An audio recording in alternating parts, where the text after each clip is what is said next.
Welcome student. आज हमारे पास जो है नेक्स्ट टॉपिक है वो ऑपरेशन ऑन मैट्रिसेस। मैट्रिक्स के लिए जो ऑपरेशन यूज किया जाता है, जो इसकी अलजेब्रा है वो क्या क्या होती है। तो नंबर 1 में हम देखते हैं एडिशन ऑफ मैट्रिसेस। मैट्रिक्स को ऐड कैसे किया जाता है। नेट अगर मान लेते हैं हम पे एक मैट्रिक्स है A equal A I J M cross N, इसका order M row N column का है। And another one is matrix B equal B I J M cross N. तो इसमें देख लीजिए आप लोग, दोनों मैट्रिक्स का ऑर्डर सेम है। तो इसके लिए इसका मतलब हो गया कि मैट्रिक्स को ऐड करने के लिए ऑर्डर का सेम होना जरूरी है। Are two matrices of same order, then sum of two matrices A and B is defined C. तो इन दोनों मैट्रिक्स का ए और बी का जो सम है वो एक नया मैट्रिक्स आ रहा है, वो है मैट्रिक्स सी। और मैट्रिक्स सी को हम डिनोट करेंगे सी i J M cross N. यानी कि जो ये नया मैट्रिक्स है, इन दोनों मैट्रिक्स के ऐड करके एडिशन से जो नया मैट्रिक्स आ रहा है सी, उसका ऑर्डर भी सेम वही होगा जो मैट्रिक्स ए का ऑर्डर था और मैट्रिक्स बी का ऑर्डर था। तो मैट्रिक्स सी का ऑर्डर आ जाएगा एम क्रॉस एन, वही ऑर्डर जो सेम ए और बी का था। वह C i j equal A I j plus B I j. तो इन दोनों मैट्रिक्स का जो एडिशन है, तो यहाँ पे लिखा गया कि C i j equal A I j plus B I j. यानी कि जो ये पहली मैट्रिक्स थी, इसके जो एलिमेंट्स थे और जो मैट्रिक्स बी थी, इसके जो एलिमेंट्स थे, इसके करेस्पॉन्डिंग एलिमेंट्स को आपस में जोड़ के जो नया मैट्रिक्स बनेगा, वही मैट्रिक्स आपका सी होगा। एग्जांपल के लिए मान लो आपके पास एक मैट्रिक्स ए है। मैट्रिक्स ए इक्वल ये 1 2 3 4 5 6। तो इस मैट्रिक्स का अगर हम ऑर्डर देखेंगे, इसमें रोज 1 है और रोज 2 है, 2 रोज है और नंबर ऑफ कॉलम्स है 1 2 3 कॉलम से। और एक दूसरा मैट्रिक्स है matrix B. Matrix B suppose ये आपका मैट्रिक्स बी है 4 5 6 7 8 9। और इस मैट्रिक्स का ऑर्डर भी हमें यही मैट्रिक्स का जो ऑर्डर होगा इसी के इक्वल होना चाहिए, अदरवाइज ये मैट्रिक्स का एडिशन पॉसिबल नहीं है। तो मैट्रिक्स के एडिशन के लिए सबसे जो पहली प्रॉपर्टी चाहिए वो चाहिए दोनों मैट्रिक्स का ऑर्डर सेम होना चाहिए। अब हम इन दोनों मैट्रिक्स को ऐड करेंगे। C matrix C suppose matrix A plus B से मिल गया है, तो मैट्रिक्स सी हमारा हो जाएगा, मैट्रिक्स ए है 1 2 3 4 5 6 प्लस, और मैट्रिक्स बी हमारे पास है, मैट्रिक्स बी है 4 5 6 और 7 8 9। तो मैट्रिक्स का एडिशन बहुत इजी होता है, सीधे आपके करस्पॉन्डिंग एलिमेंट्स को आपस में जोड़ देने हैं। जैसे मैट्रिक्स ए का पहला एलिमेंट 1 है, मैट्रिक्स बी का जो पहला एलिमेंट यानी A11 1 है, इसका भी A11 4 है। इन दोनों को आपस में ऐड करेंगे, करस्पॉन्डिंग ऐड करेंगे, करस्पॉन्डिंग एलिमेंट्स को आपस में ऐड करेंगे, यही मैट्रिक्स का एडिशन होता है। तो 1 + 4, 1 को 4 के साथ और 2 को 5 के साथ, 2 + 5 और 3 को 6 के साथ, 3 + 6। ऐसे सेम 4 को 7 के साथ ऐड करेंगे, 4 + 7 5 + 8 और ये लास्ट में 6 + 9। तो मैट्रिक्स के एडिशन के लिए दो चीजें हैं, पहला दोनों मैट्रिक्स का ऑर्डर सेम होना चाहिए, और उसके बाद जब ऐड करेंगे तो करेस्पॉन्डिंग एलिमेंट्स को आपस में ऐड करके जो नया मैट्रिक्स बनता उसी को दोनों मैट्रिक्स का एडिशन कहते हैं। तो ये टोटल जो ये मैट्रिक्स सी बन रहा है आपका, मैट्रिक्स सी आपका आ गया 4 + 1 5, 5 + 2 7 और 6 + 3 9 और इसके बाद 7 + 1 11, 5 + 8 13 और 6 + 9 15। तो इसको बोला जाता है मैट्रिक्स एडिशन ऑफ मैट्रिसेस। और इसका जो ऑर्डर होगा इसमें भी सेम वही होगा जो इन दोनों मैट्रिक्स का ऑर्डर था, यानी कि 2 × 3 का।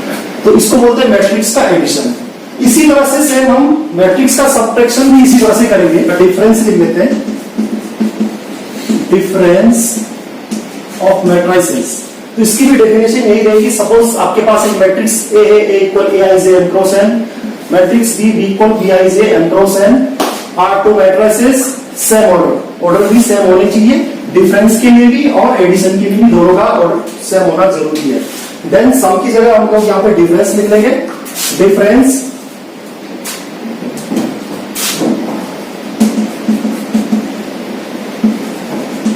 difference of two matrices A and B is defined as C equal Cij, where Cij equal Aij minus Bij। Same इसी तरह से तो एडिशन और सब्ट्रैक्शन दोनों के लिए सेम प्रोसेस है। एडिशन में हम लोग इनको प्लस कर देंगे और सब्ट्रैक्शन में माइनस कर देंगे, और दोनों के लिए ऑर्डर दोनों का सेम चाहिए। तो सपोज यही है आपका एक मैट्रिक्स ए है, एक मैट्रिक्स बी है, और इनका अगर माइनस करते हैं तो ए माइनस बी यहाँ बीच में माइनस लगा देंगे, और फिर ये करेस्पॉन्डिंग एलिमेंट्स को आपस में माइनस कर देंगे। इस तरह से करेस्पॉन्डिंग एलिमेंट्स को माइनस कर देंगे, और जो नया मैट्रिक्स बनेगा वो माइनस करके आ जाएगा। तो ये मैट्रिक्स सी इक्वल आ जाएगा आपका। ये भी इसी ऑर्डर का होगा जिस ऑर्डर का मैट्रिक्स ए और मैट्रिक्स बी था। ये माइनस करके आएगा -3 -3 और ये -3 7 -4 -3 5 -8 ये भी -3 और 9 -6 ये भी -3। इसलिए इस तरह से आपका मैट्रिक्स का जो एडिशन था और सब्ट्रैक्शन था इसी तरह से होगा। दोनों के केस में मैट्रिक्स का ऑर्डर सेम होना चाहिए, और बाकी का करस्पॉन्डिंग एलिमेंट्स को अगर एडिशन है तो जोड़ देंगे, और अगर सब्ट्रैक्शन है तो इसको माइनस कर देंगे। नेक्स्ट है आपका multiplication of matrix bye scalar. Scalar का मतलब होता है कोई भी रियल नंबर है के, अगर हम इसकी मल्टीप्लाई इस मैट्रिक्स ए के साथ करते हैं। सपोज हम एक मैट्रिक्स ए है, ए equal A I j n cross n, और इसकी मल्टीप्लाई हम किसी स्केलर, स्केलर का मतलब के एनी कांस्टेंट, जैसे कोई रियल नंबर हो गया 1 2 3 या √3 या √2, तो के कोई कांस्टेंट है, इसकी मल्टीप्लाई हम लोग किससे कर रहे हैं? मैट्रिक्स ए से। तो मैट्रिक्स ए से अगर हम किसी स्केलर की मल्टीप्लाई करते हैं के इंटू ए, ये के आपका एनी स्केलर है और ए आपका मैट्रिक्स है, इसके साथ हम मल्टीप्लाई करेंगे तो इसको लिखेंगे के, और ये मैट्रिक्स हमें देखिए ए आई जे एम क्रॉस एन, यानी एम इसका रो है और एन इसका कॉलम है, और इसकी मल्टीप्लाई करेंगे तो ये जितने भी एलिमेंट्स इसमें होंगे मैट्रिक्स में लिखे हुए सबके साथ इस के की मल्टीप्लाई हो जाएगी। यानी कि के की मल्टीप्लाई इस मैट्रिक्स में जिस ऑर्डर का भी मैट्रिक्स होगा, जिस ऑर्डर का भी जितने भी इसमें रो कॉलम्स होंगे, उनमें जितने भी एलिमेंट्स लिखे होंगे उन सबके साथ इस के का मतलब इस कांस्टेंट की या स्केलर की मल्टीप्लाई हो जाएगी। एग्जांपल के लिए, एग्जांपल मान लो आपके पास एक मैट्रिक्स है ए इक्वल है 1 √2 5 6 3 √3 4 2 और 1। इस तरह का एक मैट्रिक्स आपके पास है। इस मैट्रिक्स का ऑर्डर आपका 3 रोज इसमें है और 3 कॉलम्स इसमें है। अब मैं चाहता हूं कि मैं इस मैट्रिक्स के साथ किसी स्केलर की मल्टीप्लाई करूं। स्केलर मींस एनी कांस्टेंट की इसके साथ मल्टीप्लाई करूं। सपोज मैं 2a लिखना चाहता हूं, 2 इंटू मैट्रिक्स है, तो 2 इसमें स्केलर है और a आपका ये मैट्रिक्स है। इसकी जब मल्टीप्लाई इस मैट्रिक्स के साथ करेंगे 2, और ये मैंने मैट्रिक्स लिखा 1 √2 5 6 3 √3 4 2 और 1। इसके साथ जब ये मल्टीप्लाई करेंगे तो इस स्केलर की मल्टीप्लाई इन सारे एलिमेंट्स के साथ हो जाएगी। जो भी मैंने ये कांस्टेंट दिखाया बाहर, इसकी मल्टीप्लाई सब सारे एलिमेंट्स के साथ हो जाएगी। तो जो नया मैट्रिक्स बनेगा 2 1 जा 2, 3 2 √2, 2 5 जा 10 और 2 6 जा 12, 2 3 जा 6 और 2 इंटू √3 2 √3, और यहाँ पे आएगा 4 2 जा 8 और 4 2 2 जा 4 और 2, और ये भी आपका 3 क्रॉस 3 ऑर्डर का ही मैट्रिक्स होगा। तो स्केलर की मल्टीप्लाई का मतलब जितने भी मैट्रिक्स में एलिमेंट्स होंगे उन सब के साथ उस कांस्टेंट की मल्टीप्लाई हो जाएगी। नेक्स्ट है आपका properties of scalar multiplication of A matrix. तो मैट्रिक्स की अगर स्केलर मल्टीप्लाई की जाती है, स्केलर के साथ मल्टीप्लाई की जाती है, तो उसकी कुछ प्रॉपर्टीज होती है।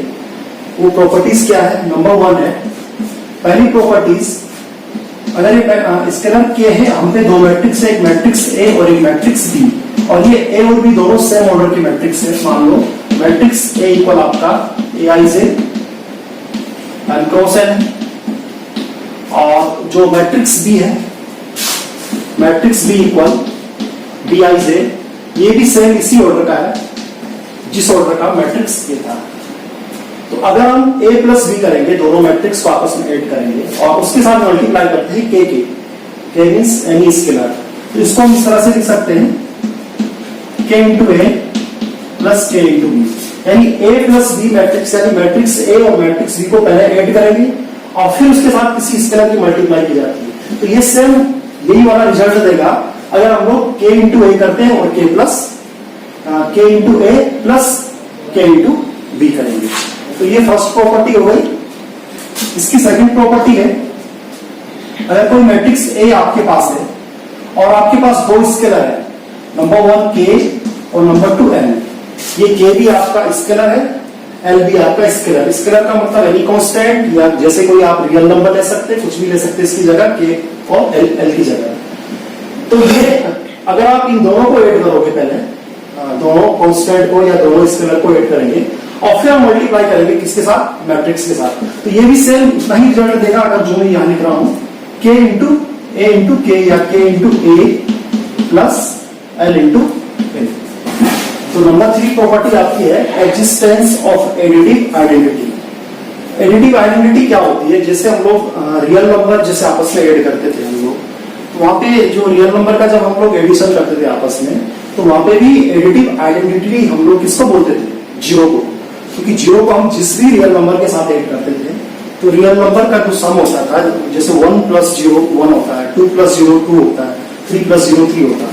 तो वैसी मैट्रिक्स के लिए ऐसा कौन सा मैट्रिक्स है कि जिसमें हम उस मैट्रिक्स को ऐड करेंगे और मैट्रिक्स सेम वही आ जाएगी, मींस मैट्रिक्स पे कोई फर्क नहीं पड़े एडिशन में।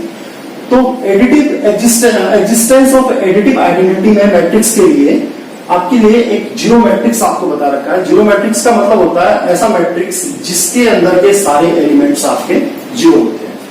तो अगर आप हमारे पास एक मैट्रिक्स ए है, ए equal A I J, suppose ये m क्रॉस n ऑर्डर का मैट्रिक्स है, और एक जीरो मैट्रिक्स है, ये भी सेम इसी ऑर्डर का मैट्रिक्स है।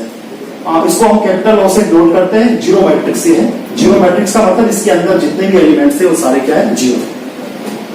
इस मैट्रिक्स ए को मैंने इस मैट्रिक्स जीरो मैट्रिक्स के साथ ऐड किया, तो ए प्लस ये ओ इक्वल ओ प्लस ए, ये वापस ए ही बन जाएगा। यानी कि जीरो मैट्रिक्स को अगर मैं इस मैट्रिक्स ए के साथ जोड़ता हूं, इस मैट्रिक्स के अंदर जितने भी एलिमेंट्स होंगे और इसको मैं इस जीरो मैट्रिक्स के एलिमेंट से जोड़ता हूं, जीरो मैट्रिक्स के अंदर जो एलिमेंट्स होंगे वो सारे के सारे 0 0 0 होंगे। तो इन एलिमेंट्स को जोड़ेंगे तो करस्पॉन्डिंग एलिमेंट्स को अगर आपस में जोड़ेंगे तो कोई फर्क नहीं पड़ेगा, ये वापस ए ही बन जाएगा। तो एडिशन के लिए जो एडिटिव आइडेंटिटी का काम करता है वो करेगा आपका जीरो मैट्रिक्स, यानी कि जीरो मैट्रिक्स आपका एडिटिव आइडेंटिटी होता है मैट्रिक्स के एडिशन के लिए। उसके बाद है एग्जिस्टेंस ऑफ एडिटिव इनवर्स। अब एडिटिव इनवर्स क्या होता है, तो जैसा से मैट्रिक्स ए है, ए equal A I J m cross n है, और इसका हमें अगर एडिटिव इनवर्स फाइंड करना है तो हमें एक ऐसा मैट्रिक्स चाहिए जिसके साथ में इस मैट्रिक्स को ऐड करूं और क्या बन जाए, ये जो आइडेंटिटी हमारी है, आइडेंटिटी कितनी है, जीरो मैट्रिक्स। तो मैट्रिक्स ए के साथ मुझे क्या ऐड करना होगा, अगर मेरे पास एक मैट्रिक्स ए है और एक दूसरा मैट्रिक्स माइनस ए बिल्कुल इसी मैट्रिक्स के बराबर है, लेकिन उसके जो एलिमेंट्स है वो इसके नेगेटिव में है। ये मैट्रिक्स ए है और ये मैट्रिक्स माइनस ए। अगर मैं इन दोनों मैट्रिक्स को ए और माइनस ए को ऐड करता हूं तो ये क्या बनता है, जीरो मैट्रिक्स बन जाता है। यानी कि जीरो का मतलब ये एडिटिव आइडेंटिटी बन जाता है। तो इस मैट्रिक्स को माइनस ए को हम लोग मैट्रिक्स ए का क्या बोलेंगे, एडिटिव इनवर्स बोलेंगे। तो यानी कि किसी भी मैट्रिक्स का कोई मैट्रिक्स अगर आपके पास एक्स वाई जेड कोई मैट्रिक्स दे रखा होगा और उसका एडिटिव इनवर्स अगर पूछा जाता है, तो एडिटिव इनवर्स उस मैट्रिक्स का नेगेटिव जो होता है, जैसे ए का additive inverse minus A, B का additive inverse minus B, X का अगर कोई एक्स मैट्रिक्स है, एक्स का एडिटिव इनवर्स माइनस है। अब इसके बाद जो सबसे इंपॉर्टेंट चीज है मैट्रिक्स में, वो आपका है मल्टीप्लीकेशन ऑफ मैट्रिसेस। दो मैट्रिक्स का मल्टीप्लाई कैसे किया जाता है आपस में। हमने जो पहले अभी इससे पहले मैट्रिक्स की मल्टीप्लाई पढ़ी थी, वो स्केलर की मल्टीप्लाई पढ़ी थी मैट्रिक्स के साथ। अब पढ़ेंगे मैट्रिक्स की मल्टीप्लाई मैट्रिक्स के साथ कैसे की जाती है। तो ये बहुत इंपॉर्टेंट है, इसे आप लोग ध्यान से देख लीजिएगा। The product of two matrices A and B. मान लो आपके पास एक मैट्रिक्स ए है और दूसरा मैट्रिक्स बी है, इज डिफाइंड। डिफाइंड का मतलब मैट्रिक्स तभी पॉसिबल होगी इफ नंबर ऑफ कॉलम्स बहुत ध्यान से यहां पे देखना, नंबर ऑफ कॉलम्स ऑफ ए का मतलब जो पहला मैट्रिक्स है उसका नंबर ऑफ कॉलम्स देखना है, is equal to number of rows of B. तो यहाँ पे एक चीज ध्यान से देखना, क्या बोला है मैंने, फिर से सुन लीजिए आप लोग। तो पहला मैट्रिक्स होगा उसका नंबर ऑफ कॉलम्स देखना है, और जो दूसरा मैट्रिक्स होता है उसका नंबर ऑफ रोज देखना है। अगर ये आपस में इक्वल आ जाते हैं, अगर ये आपस में इक्वल आ जाते हैं तभी मैट्रिक्स की मल्टीप्लाई पॉसिबल है। अदरवाइज अगर ये चीज नहीं आ रही है इसमें, यानी कि इसका नंबर ऑफ रोज, पहले मैट्रिक्स का नंबर ऑफ रोज और दूसरे मैट्रिक्स का, पहले मैट्रिक्स का नंबर ऑफ कॉलम्स और दूसरे मैट्रिक्स का नंबर ऑफ रोज अगर आपस में इक्वल नहीं आ रहे तो मैट्रिक्स की मल्टीप्लाई पॉसिबल नहीं है। तो मैट्रिक्स की मल्टीप्लाई सिर्फ तभी पॉसिबल है जब पहले मैट्रिक्स का नंबर ऑफ कॉलम्स और दूसरे मैट्रिक्स का नंबर ऑफ रोज इक्वल हो। अगर आपके पास मैट्रिक्स ए है, ए आई जे, मान लो ये m क्रॉस n का मैट्रिक्स है, इसका ऑर्डर है, इसमें m रो है और n कॉलम है, और एक दूसरा मैट्रिक्स b है, b i j, और सपोज ये n क्रॉस p, इसका ऑर्डर है, इसमें n रो है और इसमें p कॉलम है। ध्यान से देख लीजिए, इस मैट्रिक्स में इसका जो रोज है, नंबर ऑफ रोज m है, नंबर ऑफ कॉलम्स n है, और इस मैट्रिक्स का नंबर ऑफ रोज n है और नंबर ऑफ कॉलम्स p है। तो इन दोनों मैट्रिक्स की मल्टीप्लाई तभी पॉसिबल है। सबसे पहले हम लोग ये चेक करेंगे कि क्या पहले मैट्रिक्स का नंबर ऑफ कॉलम दूसरे मैट्रिक्स के नंबर ऑफ रोज के इक्वल है या नहीं है। तो देखिए यहाँ पे नंबर ऑफ कॉलम n है या नंबर ऑफ रोज n है, दोनों इक्वल आ गए, तो ये मैट्रिक्स की मल्टीप्लाई आपकी पॉसिबल है। अदरवाइज मैट्रिक्स की मल्टीप्लाई आपकी पॉसिबल नहीं है। तो यहाँ पे मैट्रिक्स की मल्टीप्लाई हो जाएगी। तो जो नया मैट्रिक्स बनेगा, सपोज जो नया मैट्रिक्स सी बनता है, दोनों की मल्टीप्लाई करके सी आई से बनता है, तो उसका ऑर्डर क्या होगा, तो उसका ऑर्डर ध्यान से देख लीजिए, ये m क्रॉस n का मैट्रिक्स है, ये n क्रॉस p का, तो इसमें जो पहले नंबर पे लिखा हुआ जो लास्ट में लिखा हुआ इसी ऑर्डर का आपका मैट्रिक्स बनेगा, यानी कि नया मैट्रिक्स बनेगा m क्रॉस p का। फिर से ध्यान से देख लीजिए, अगर पहला मैट्रिक्स आपका m क्रॉस n ऑर्डर का है, दूसरा मैट्रिक्स आपका n क्रॉस p ऑर्डर का है, इसका नंबर ऑफ कॉलम और इस मैट्रिक्स का नंबर ऑफ रोज ये दोनों इक्वल आ गए, तो जो नया मैट्रिक्स बनेगा वो m cross p, m cross p, यानी कि इस मैट्रिक्स में नंबर ऑफ रोज m होंगे और नंबर ऑफ कॉलम्स p होंगे। अब इसका एक एग्जांपल देख लीजिए आप लोग। तो आप लोग ये ध्यान से देख लीजिए, मैट्रिक्स की मल्टीप्लाई ये सबसे इंपॉर्टेंट है मैट्रिक्स में, क्योंकि ये एडिशन और सब्ट्रैक्शन की तरह नहीं है। जैसे हम मैट्रिक्स में जोड़ते हैं घटाते हैं बहुत इजी होता है, करेस्पॉन्डिंग एलिमेंट्स को आपस में जोड़ घटा देते हैं और ऑर्डर सेम होना चाहिए दोनों मैट्रिक्स का। लेकिन मल्टीप्लाई थोड़ा डिफरेंट है। तो मल्टीप्लाई में देख लीजिए, अगर मेरे पास एक मैट्रिक्स है, सपोज 1 2 3 4 5 और 6, इस मैट्रिक्स में, इस मैट्रिक्स का सबसे पहले हम लोग ऑर्डर लिखेंगे। इसका ऑर्डर है, इसमें 2 रोज है और 3 कॉलम्स है। अब एक मैट्रिक्स बी है, मैट्रिक्स बी मेरे पास सपोज है 1 2 4 5 6 7 1 4 8। इस मैट्रिक्स में आप लोग देख लीजिए, इस मैट्रिक्स में नंबर ऑफ रोज कितने हैं 3 और नंबर ऑफ कॉलम्स भी कितने 3, यानी एक तरह से स्क्वायर मैट्रिक्स है। तो इन दोनों मैट्रिक्स की अगर मैं मल्टीप्लाई करूंगा, तो मल्टीप्लाई करने से पहले मुझे देखना पड़ेगा कि कौन सा मैट्रिक्स मुझे पहले मल्टीप्लाई करना, कौन सा बाद में, यानी कि मैं मैट्रिक्स की मल्टीप्लाई यानी a इंटू बी मुझे ये फाइंड करना है। तो मैं क्या करूंगा, पहले मैट्रिक्स का पहले नंबर ऑफ कॉलम्स देखूंगा। इस मैट्रिक्स में नंबर ऑफ कॉलम्स कितने हैं 3। दूसरे मैट्रिक्स में नंबर ऑफ रोज देखूंगा, इसमें नंबर ऑफ रोज कितने 3। तो दोनों में इसका नंबर ऑफ कॉलम्स, पहले वाले का नंबर ऑफ कॉलम्स, दूसरे वाले का नंबर ऑफ रोज, ये दोनों इक्वल आने चाहिए। तो ये दोनों इक्वल है तो मल्टीप्लाई पॉसिबल है। अगर ये दोनों इक्वल नहीं होते तब हम इसकी मल्टीप्लाई नहीं करते, तो मल्टीप्लाई इसकी पॉसिबल नहीं थी, हम देखते मल्टीप्लाई नॉट डिफाइंड। तो सबसे पहले हमें देखना होगा कि क्या मल्टीप्लाई डिफाइन हो रही है नहीं हो रही। तो इस केस में ये डिफाइन हो रही है। अब हमें ये भी मालूम है कि a इंटू बी करके जो नया मैट्रिक्स बनेगा वो क्या बनेगा, m क्रॉस p का। जैसे m क्रॉस n था, m क्रॉस p था, तो इसका जो नया मैट्रिक्स बनता था किस ऑर्डर का, जो पहला इसका रो लिखा हुआ था और इसका जो कॉलम लिखा था m क्रॉस p का। तो इसका जो मैट्रिक्स बनेगा और जो ये मैट्रिक्स c बनेगा, इस c का जो ऑर्डर होगा आपके पास वो होगा 3 क्रॉस 3 का, 2 क्रॉस 3 का। इसका ऑर्डर होगा 2 क्रॉस 3, यानी इसका रो और इसका कॉलम। तो अब हम लोग यहाँ ध्यान से इसकी मल्टीप्लाई देखेंगे कि मल्टीप्लाई कैसे की जाती है दोनों मैट्रिक्स की। मल्टीप्लाई आप लोग देख लीजिए। तो सबसे पहले मैं मैट्रिक्स ए को लिखूंगा। मैट्रिक्स ए आपके पास 1 2 3 4 5 6। और मैट्रिक्स भी आपके पास 1 2 4 5 6 7 और 1 4 8। अब इसकी मल्टीप्लाई ऐसा नहीं है कि हम सीधा करस्पॉन्डिंग एलिमेंट्स की मल्टीप्लाई करते हैं, वो गलत होगा। तो मैट्रिक्स की मल्टीप्लाई इसीलिए इंपॉर्टेंट है, इसको आप लोग सीख लीजिए। तो जो मैट्रिक्स बनेगा नया, जो मैट्रिक्स सी बनेगा दोनों की मल्टीप्लाई करके, उसमें 2 रो होंगी और 3 कॉलम होंगी। ये हमें पहले पता लग गया कहां से, इसमें 2 रो होंगी और 3 कॉलम होंगी, क्योंकि इसका नंबर ऑफ कॉलम आपस में इक्वल थे, नंबर ऑफ कॉलम्स और नंबर ऑफ रोज आपस में इक्वल थे। तो मैट्रिक्स की मल्टीप्लाई डिफाइन हो रही है। तो देखो मल्टीप्लाई कैसे की जाएगी। तो मल्टीप्लाई के लिए हम लोग यहां से ये रो लेंगे, फर्स्ट रो, और यहां से फर्स्ट कॉलम। पहले मैट्रिक्स से फर्स्ट रो, दूसरे मैट्रिक्स से फर्स्ट कॉलम। और ये जो नंबर लिखे हैं 1 की मल्टीप्लाई 1 से करेंगे, फिर प्लस, 2 की मल्टीप्लाई 5 से करेंगे, फिर प्लस, और 3 की मल्टीप्लाई 1 से करेंगे, फिर प्लस लगाएंगे। इस तरह से ये मल्टीप्लाई करेंगे। 1 into 1 plus 2 into 5 plus 3 into 1। First row, first column, फिर फर्स्ट रो ही रखना है। अब हम सेकंड कॉलम लेंगे, ये दूसरा कॉलम। First row, first column complete हो गया, फर्स्ट रो सेकंड कॉलम।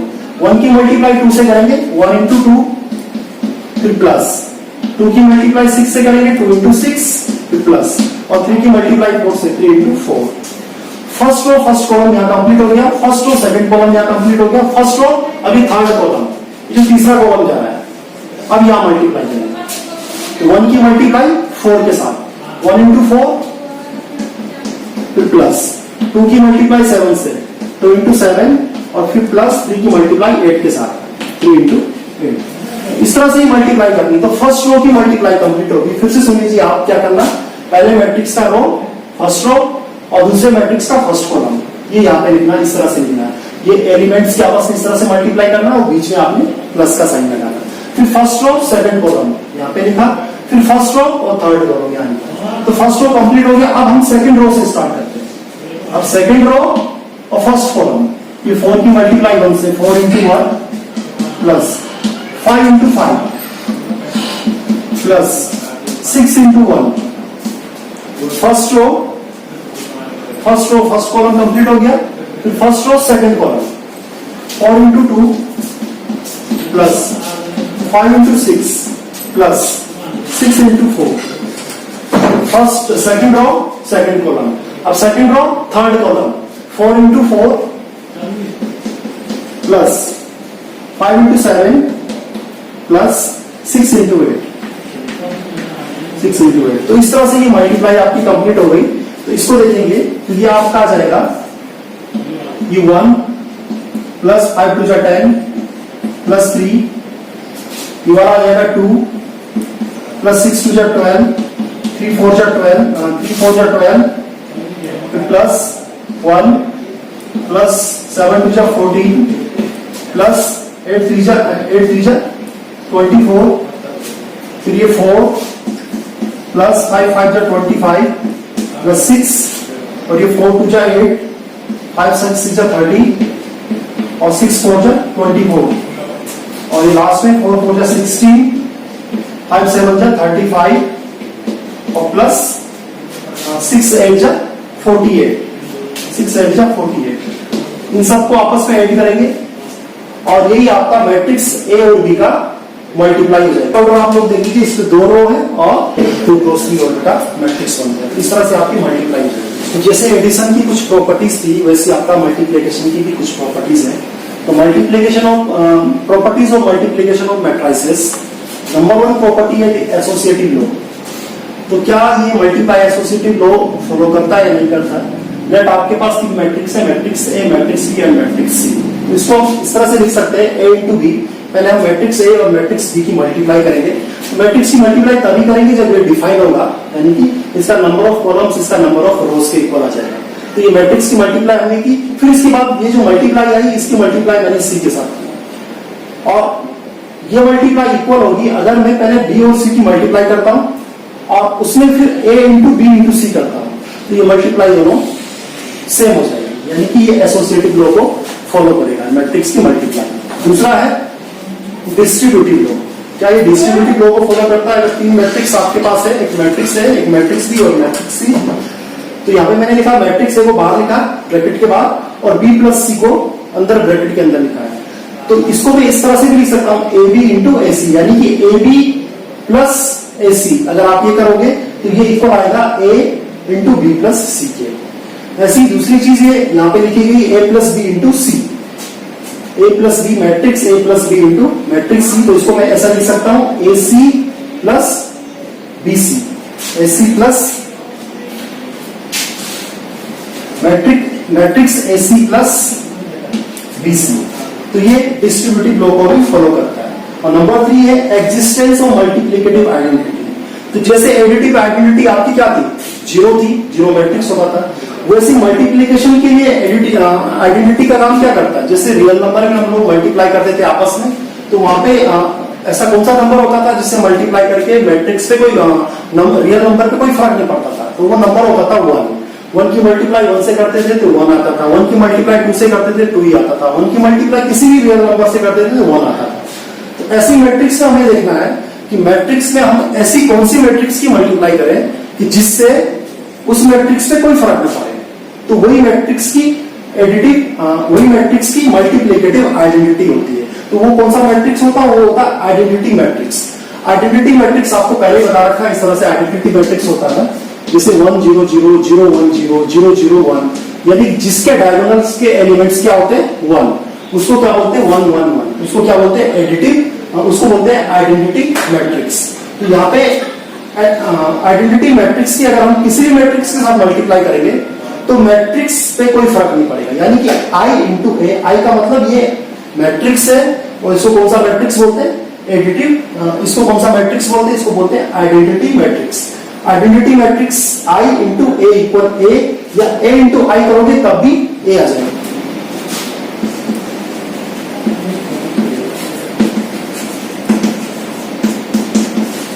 तो यहाँ पे एक चीज और आप लोग नोट कर लेना, यहाँ पे इंपॉर्टेंट नोट है कि जो मैट्रिक्स की मल्टीप्लाई होती है वो आपकी कॉम्यूटेटिव नहीं होती, यानी कि मैट्रिक्स ए इंटू बी ये जरूरी नहीं आपस में इक्वल हो। मैट्रिक्स बी इंटू ए इंटू बी इंटू ए नहीं होता है मैट्रिक्स में।